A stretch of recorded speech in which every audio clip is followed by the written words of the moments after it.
Today we are discussing John Donne's great poem A Valediction Forwarding Morning. Before starting the poem, it is too much necessary to know the meaning of the A Valediction Forwarding Morning. This poem was presented by Donne at the departure of his own wife. He was going to journey with his friend. So that time his wife was pregnant. She felt too much harassed at the department of her husband. At that time he has composed this poem for giving the satisfaction to his own wife. यानी कि ये poem जो है John Donne ने तब लिखी थी जब वो यात्रा पर जा रहे थे अपने मित्र के साथ, और उस समय उनकी जो है वाइफ प्रेग्नेंट थी। तो वो जो है थोड़ा हैरेसमेंट उनके अंदर जो है आया, और जो है उसको जो है कम करने के लिए इन्होंने इस पोएम को जो है कंपोज किया for giving the solace and satisfaction to his own wife, है ना। तो a valediction, first of all the valediction means the farewell, यानी कि विदाई के लिए एक्सप्रेस किया गया है, अलविदा के लिए। And the forwarding express to ask not to do, यानी किसी चीज़ मना करना कुछ भी करने से, है ना। और morning express for the weeping lamenting, है ना, कि अपनी वाइफ को जो है वैलिडिक्शन यानी कि विदाई के समय क्या करते हैं, फॉरबिडिंग करते हैं, यानी कि मना करते हैं। किसके लिए?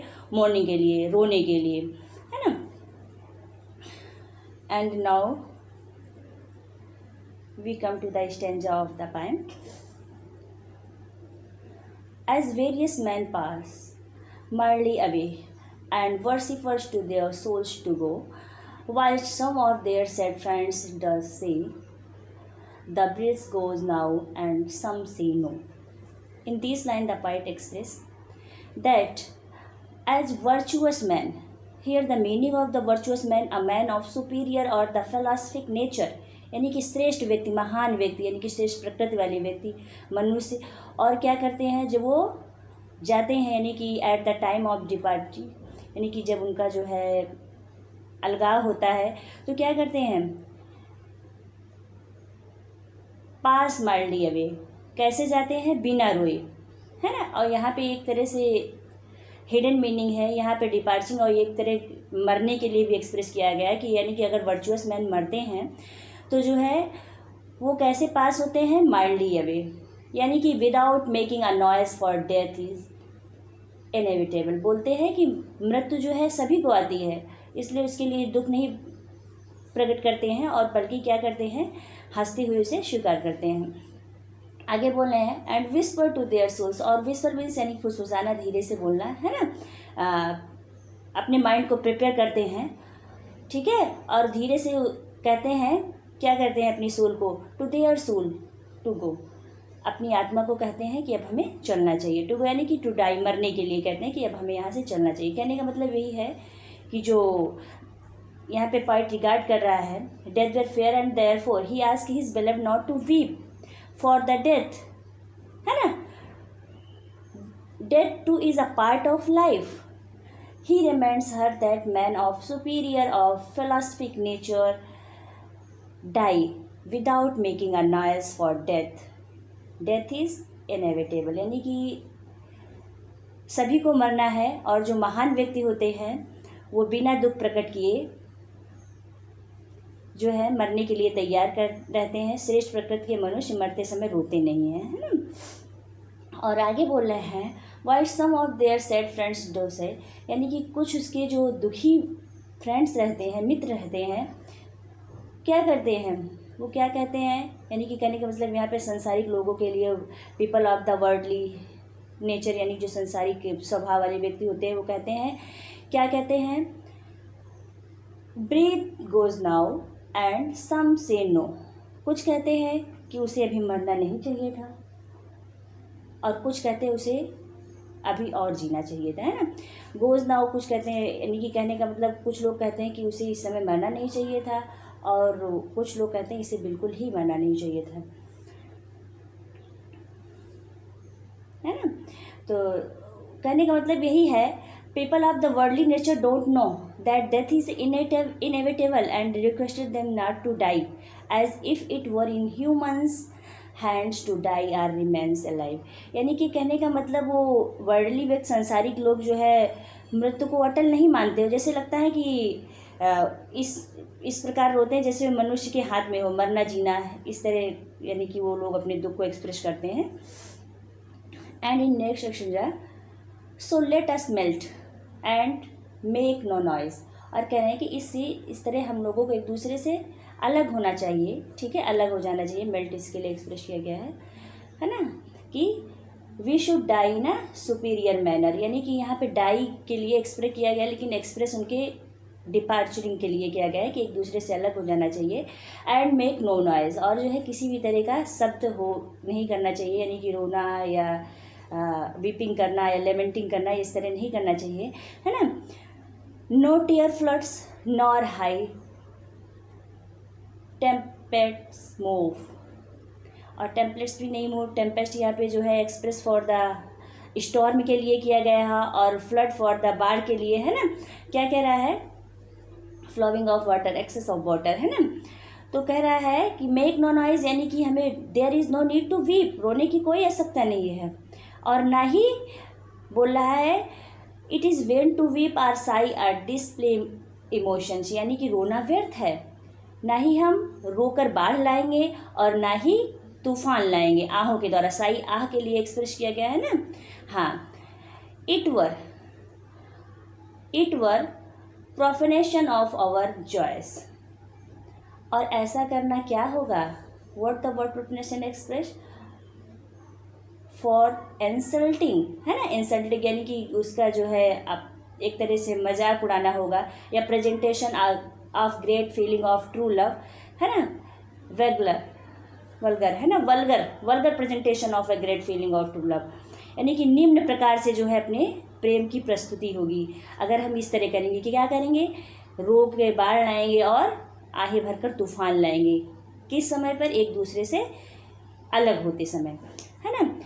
To tell the laity our love, अपने प्रेम को किसको बताने के लिए, the word laity here express what, for the worldly people, यानी कि संसार के लोगों को, वर्ल्ड के लोगों को बताने के लिए अपने प्रेम को हम आहें भरें या बाढ़ लाएं, ये एक तरह से उसको किस तरह एक्सप्रेस करना होगा, जस्ट लाइक ए इन्फीरियर, है ना।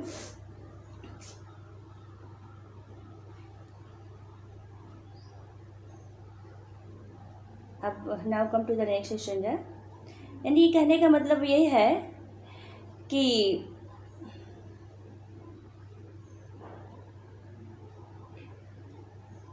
only common men are men of low nature, so display their love in such way, for they are devoid of sublime joy of immortality. They believe only in physical existence of human life, कि जो है केवल साधारण लोग ही इन गुणों से जो है वंचित होते हैं, अतः वे प्रेम का दिखावा करते हैं, है ना। वे भौतिक अस्तित्व के ही मनुष्य का जीवन मानते हैं, भौतिक अस्तित्व को ही मनुष्य का, यानी कि कहने का मतलब जो है ये ग्रेट पर्सन की निशानी नहीं है कि during the time of the departing we weep, we lament, रोएं, है ना। In extension third, moving of the earth brings harms and fears, man reckons what it did and meant, but trepidation of the sphere, thou great farer is innocent।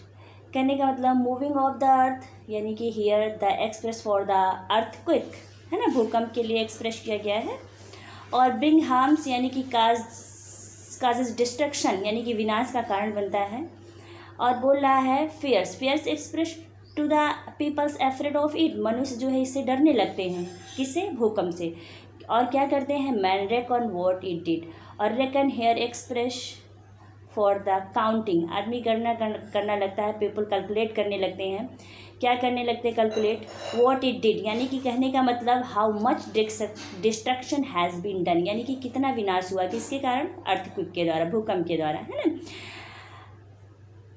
And mean का मतलब है यहाँ पर the destruction can be काज, यानी कि how much more, यानी कि और कितना विनाश हो सकता था, है ना। But trepidation of the spheres through great far is innocent, और कह रहा है trepidation of sphere, here the word express the violent movement of the sphere, यानी कि जो नक्षत्र होते हैं उनकी गति और ही तीव्र होती है।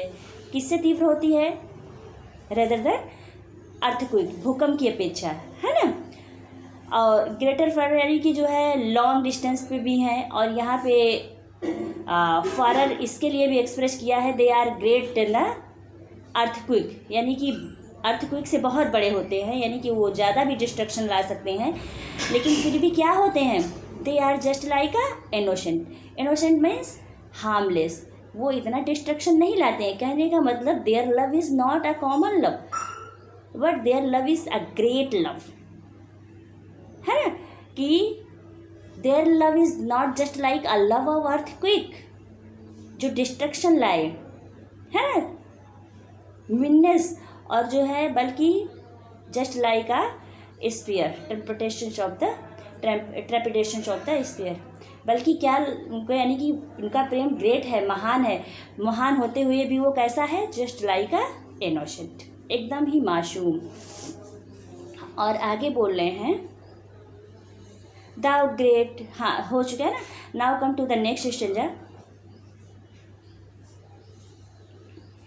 डल sublunary lovers love, whose soul is sense, cannot admit absence because it doth remove those things which eliminated it। और क्या बोल रहे हैं यहाँ पर? डल sublunary lovers, what the meaning of this express? A lovers of worldly nature, और डल express for the unaware of true knowledge, है ना। अज्ञानी, कैसे अज्ञानी? अज्ञानी संसारिक प्रेमी, है ना, लवर्स ऑफ वर्ल्डली नेचर। वो क्या कहते हैं? नहीं, व्हाट एक्सप्रेस इट, यानी कि whose soul is sense, whose soul is sense means the those lovers who are limited in sensual satisfaction, यानी कि कहने का मतलब इंद्रियों की संतुष्टि के आकांक्षी प्रेमी, जिनका प्रेम किस पर आधारित होता है? केवल इंद्रियों की संतुष्टि पर, है ना। और बोल रहे हैं can not admit which express absence, यानी they believe in a physical love and the forget the beloved when it is out of the their side, और यानी कि कैन नॉट एडमिट, वो नहीं सहन कर सकते हैं एब्सेंस, यानी कि अनुपस्थिति, है ना, because it doth remove those things which eliminated it. कहने का मतलब कि वो उनका जो है प्रेम समाप्त हो जाता है जब उनकी प्रेमिका उनसे अलग हो जाती, जिसके लिए वे एक दूसरे के पास आए थे, है ना। Their love is inspired by a beautiful body of the beloved, when that body is removed their love decay, यानी कि कहने का मतलब प्रेमिका के अभाव में उनका प्रेम भी समाप्त हो जाता है और वे प्रेमिका को भूल जाते हैं। Now come to the next stanza.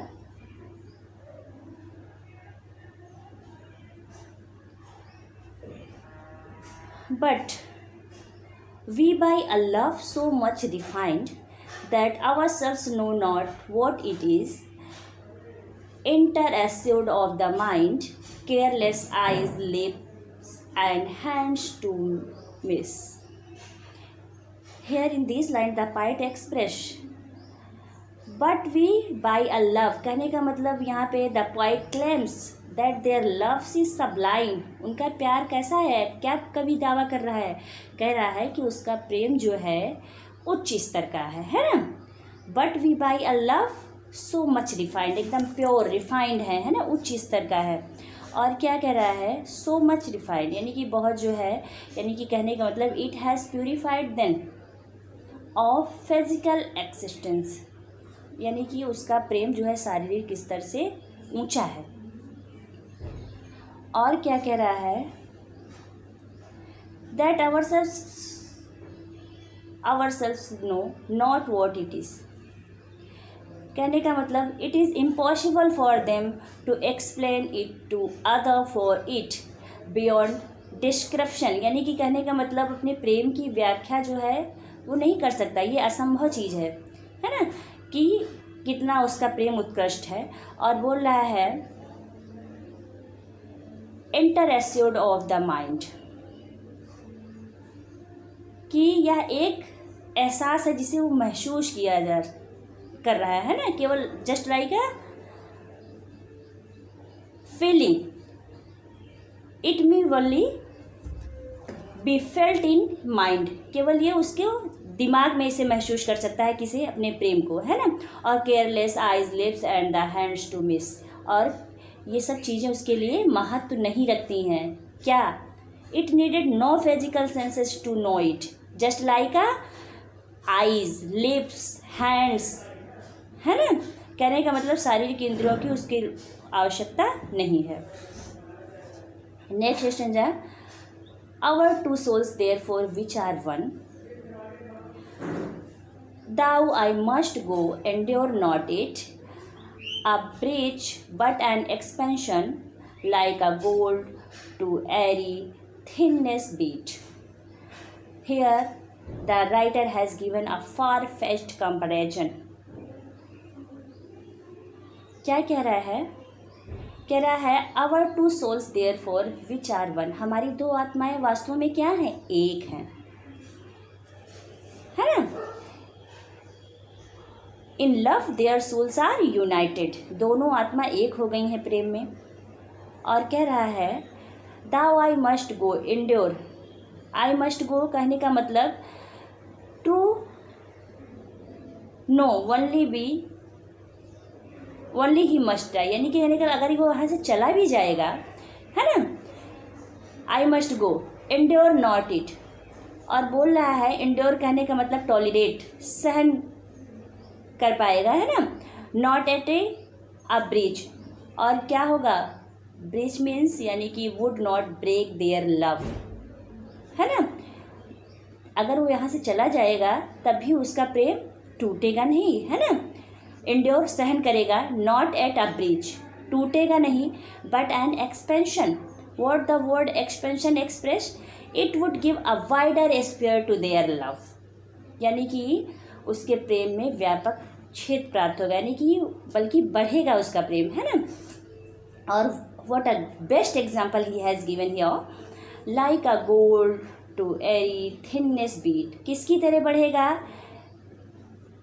Just like a gold, it is the quality of true gold that it may be beaten to make thin like air, but it does not break while ordinary metals break it, ठीक है, be beaten so hard, यानी कि कहने का मतलब जो है सच्चे प्रेम का गुण भी यही है कि जैसे सोना, यानी कि उसे पीट पीट कर कितना भी महीन बनाया जाए, लेकिन वो क्या होता है, साधारण वस्तुओं की तरह वो टूटता नहीं है, बल्कि वो एयर की तरह पतला हो जाता है, बहुत, कहने का मतलब बहुत ही फ्लेक्सिबल है।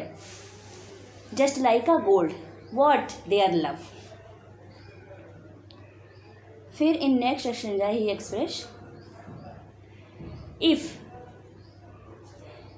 दे two they are two so, अगर वो दो हैं तो किस तरह दो हैं, है ना। देखिए, as stiff twine compasses are two, thy soul's the fixed foot makes no so to move but doth if the other do। और क्या कह रहा है? अगर वो दो हैं तो किस तरीके से दो हैं, ठीक है। in spite of being united in love, if they have separated existence, अगर वो दो हैं, है ना, they are the two as the stiff of two compasses, कैसे हैं? जिस तरह they are like the two legs of compasses, यानी कि जो प्रकार होता है ना उसकी दो टांगों के समान है ना। और बोल रहे हैं दाई सूल द फिक्स फुट, और उसकी आत्मा कैसे है? द सूल of his beloved is like a fixed foot of the compass, जो उसकी प्रेमिका की जो आत्मा है वो स्थिर टांग के समान है ना, उसमें कोई गति नहीं है, जो केंद्र पर है। और बोल रहे हैं मेक्स नो सो, है ना, मेक्स नो शो। और आगे बोल रहे हैं टू मूव बट डथ, वो घूमती भी है, बट डज डथ यानी कि घूमती है, लेकिन कब घूमती है, इफ़ द अदर डज, जब दूसरी घूमती है। यानी कि कहने का मतलब उसकी आत्मा जो है इसकी बिलव्ड की सेंटर की है, मध्य की है, लेकिन जो है मध्य वाली टांग के अनुसार वो स्थिर रहती है, लेकिन वो घूमती भी है, तब घूमती है जब उसकी दूसरी टांग घूमती है। अब आइए come to the next stanza. कहने का मतलब यही है, the beloved soul is like the fixed foot of the compass and the fixed foot does not seem to move, है ना, when the other foot moves the fixed one moves round without leaving its place, है ना। और यही कहने का मतलब है, it remains following the others legs and it grows straight when the moving legs कभी, यानी कि जो है उसकी आत्मा जो है उसी के साथ ही एक दूसरे के साथ ही घूमती हैं। अब देखिए यहाँ पे come to the next stanza.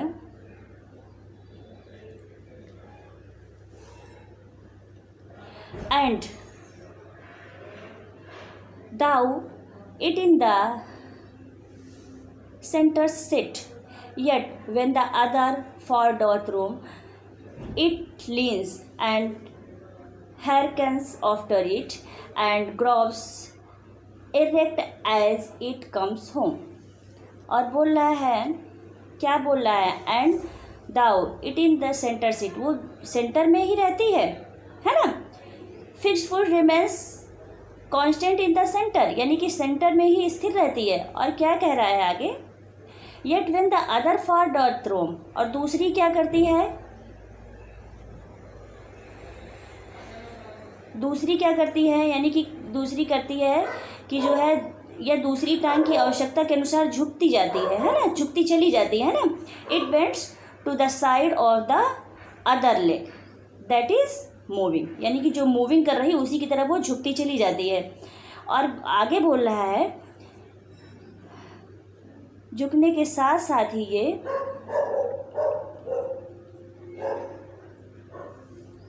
For doth रोम, है ना। और बोले इट लीन्स, यानी कि झुकती चली जाती है, हेयर कैंस आफ्टर इट, और उसको जैसे उसको सुनने के लिए उसके पास जा रही है ना। और कहने का मतलब है it remains following the other legs, दूसरे का एकदम पीछा करती जाती है ना, एक टांग दूसरे का पीछा करती जाती है। और क्या कर रहा है, grows erect as it comes home, और it grows straight when the moving leg come back, और जब दूसरी टांग वापस आती है तो दोनों मिलकर एकदम सीधा खड़ी हो जाती हैं।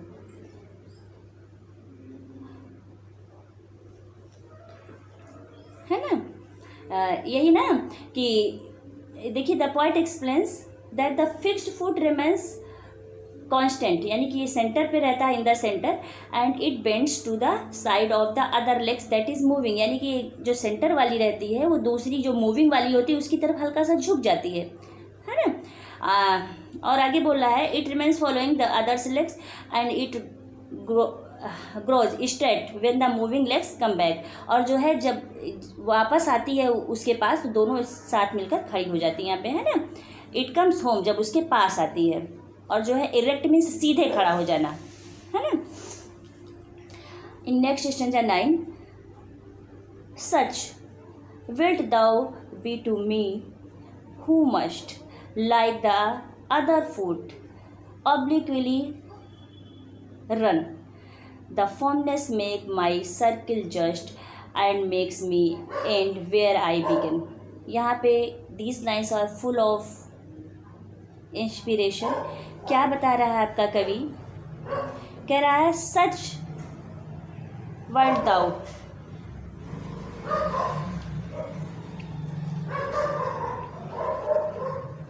सच वर्ड दाउ कहने का मतलब यहाँ पे कर रहा है the point claims his relation with his beloved does not differ from that of the mutual relation of the legs in a compass। कह रहा है, दावा कर रहा है कि उसकी प्रेमिका से संबंध किसकी तरह है, just like a to legs of compass, जैसे कंपास की दो टांगे हैं।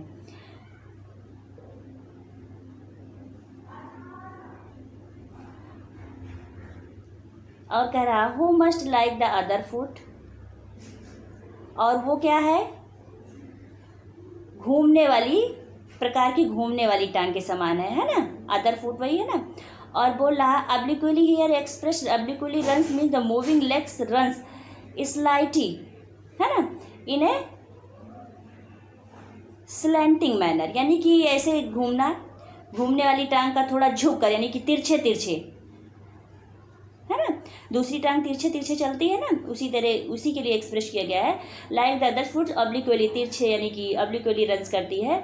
The firmness makes my circle just, और जो दृढ़ता होती है वही उनके सर्किल को बहुत अच्छा बनाती है ना। It is the firmness of their joint, यानी कि जो एक दूसरे से वो जुड़े होते हैं, उनकी जो दृढ़ता होती है, at one end that helps the compass in drawing the circle, वही जो है उसकी जो है सर्किल को सही बनाने में, यानी कहने का मतलब his loyalty makes him loyal, his firmness make him firm, यानी कि उसकी लॉयल्टी ही उसको लॉयल बनाती है ना, उसके सर्किल को अच्छा बनाने में उसकी मदद करती है। और बोल रहा है and makes me end where I begin, कह रहा है कि their faithful love would enable them to come back to his बेलव्ड,